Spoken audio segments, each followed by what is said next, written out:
इच्छाएं सिर्फ सपने नहीं होती, ये हकीकत बन सकती है। इस वीडियो में हम 10 ऐसे अनोखे तरीकों की बात करेंगे जिनसे आप अपने सपनों को सच कर सकते हैं। क्या आपने कभी अपने मन में कोई ख्वाहिश रखी है जो इतनी सच्ची थी कि उसकी कल्पना करते ही आंखें नम हो जाएं और दिल मुस्कुरा उठे? चाहे वो एक शानदार नौकरी हो, सच्चा प्यार हो, आर्थिक स्वतंत्रता हो या एक सुकून भरा जीवन हो। हमारे सपने हमारे अंदर छिपी वो ताकत है जो हमें आगे बढ़ने के लिए प्रेरित करती है। लेकिन क्या सिर्फ ख्वाब देखना काफी है? बिल्कुल नहीं। जरूरी है उन्हें मैनिफेस्ट करना, यानी सोच को सच्चाई में बदलना। आज हम जानेंगे 10 ऐसे बेहतरीन तरीकों के बारे में जिनसे आप अपने सपनों को अपनी हकीकत बना सकते हैं। और हर तरीके के साथ मैं आपको एक कहानी जोड़कर सुनाऊंगी जो आपके अंदर की ऊर्जा को, आपके अंदर की पावर को जगा देगा। पहला तरीका है फ्यूचर जर्नल लिखना। हर सुबह 5 मिनट के लिए ऐसे लिखिए जैसे आपकी ख्वाहिश पूरी हो चुकी है।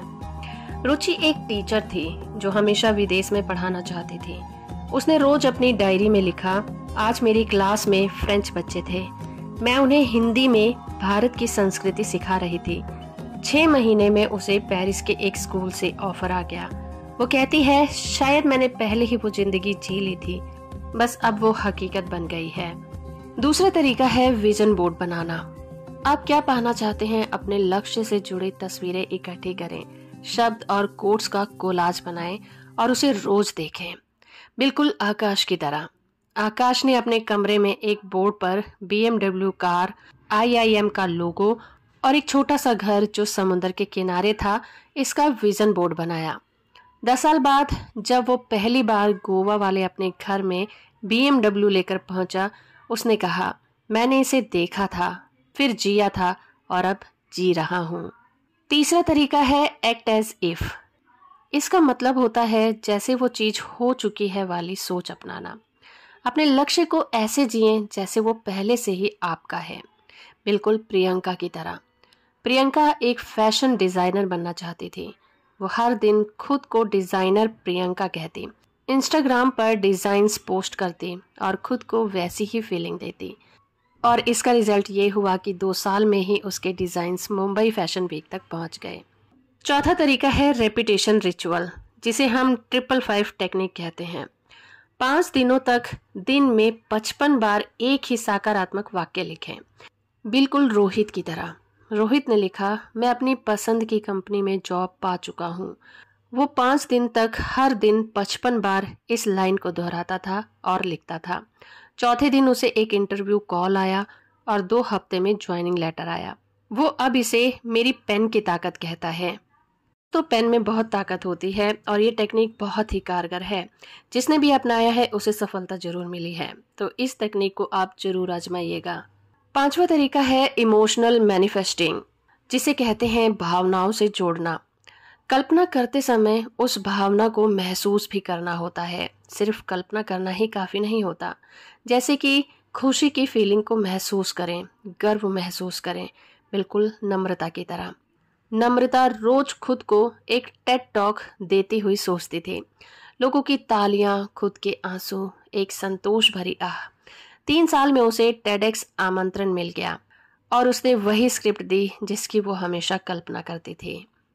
छठा तरीका है ग्रेटिट्यूड मैनिफेस्टेशन, आभार प्रकट करना।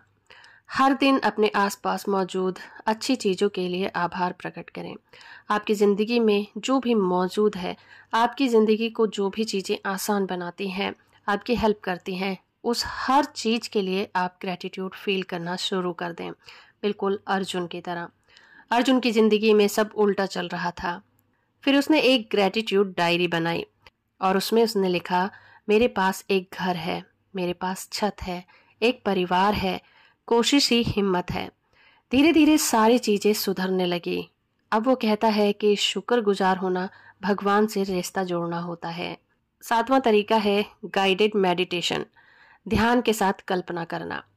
इसके लिए आप YouTube पर बहुत सारी वीडियो मौजूद हैं जो कि मेडिटेशन से रिलेटेड हैं, उसको सुन सकते हैं, बिल्कुल सिम्मी की तरह। सिम्मी ने हर रात अट्रैक्ट लव एंड पॉजिटिविटी वाली 10 मिनट की गाइडेड मेडिटेशन को सुना उसके जीवन में 8 महीने में वो व्यक्ति आया जो ठीक वैसा था जैसा वो कल्पना करती थी। 8वां तरीका है न्यूमेरिकल क्लैरिटी, यानी कि लक्ष्य बनाना, लेकिन आपके पास क्लैरिटी जरूर होनी चाहिए। आपको सिर्फ सफल होना है इतना ही ना कहें, बल्कि ये कहें कि आपको कितनी सफलता चाहिए, आपको कितना पैसा चाहिए, कितनी तारीख को चाहिए, कितनी गाड़ियां चाहिए। इस तरह की क्लैरिटी आपके मन में जरूर होनी चाहिए, बिल्कुल विकास की तरह। विकास ने लिखा, 1 सितंबर तक मेरे खाते में 5 लाख रुपए होंगे। उसे बेंगलुरु में एक क्लाइंट मिला जिसने एडवांस में 5 लाख भेजे। वो कहता है, ब्रह्मांड को जब आप टाइम और टारगेट दोनों देते हैं तो जवाब जरूर आता है। 9वां तरीका है हाई वाइब्रेशन लिविंग। खुद को सकारात्मक एनर्जी के साथ घिरा हुआ पाएं। इसके लिए आप अच्छी किताबें पढ़ें या फिर इसकी ऑडियो बुक भी सुन सकते हैं, अच्छा म्यूजिक सुने या फिर नेचर में रहें। जसप्रीत का जीवन उदासी से भरा हुआ था। उसने खुद को पॉजिटिविटी से घेरना शुरू किया। सुबह मंत्र सुना, शाम को काम म्यूजिक सुना और मोटिवेशनल बुक्स पढ़ी। आज वो एक मोटिवेशनल कोच है। उसका कहना है, जिस माहौल में आप जीते हैं वो आपके भाग्य को लिखता है।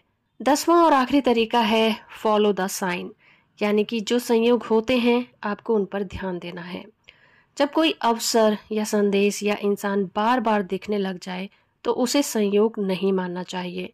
हो सकता है वो ब्रह्मांड का इशारा है आपके लिए कि अब आपको क्या करना है।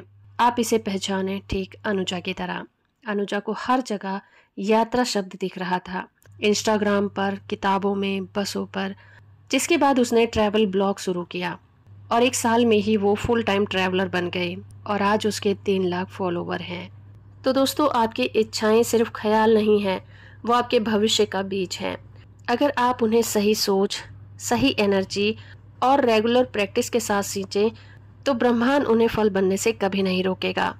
तो आपको ख्वाब देखना है, पर उनसे प्यार भी करना है, भरोसा करना है और उस पर काम भी करना है, क्योंकि आप जो चाहते हैं वो भी आपको चाहता है। बस उसे बुलाने की कला सीखनी है। तो आपको ये वीडियो कैसी लगी मुझे कमेंट करके ज़रूर बताइए। आपका कोई सवाल है तो वो भी कमेंट बॉक्स में कर सकते हैं। वीडियो को लाइक और शेयर करना बिल्कुल मत भूलिएगा। चैनल को सब्सक्राइब नहीं किया है तो वो भी कर लीजिए। धन्यवाद।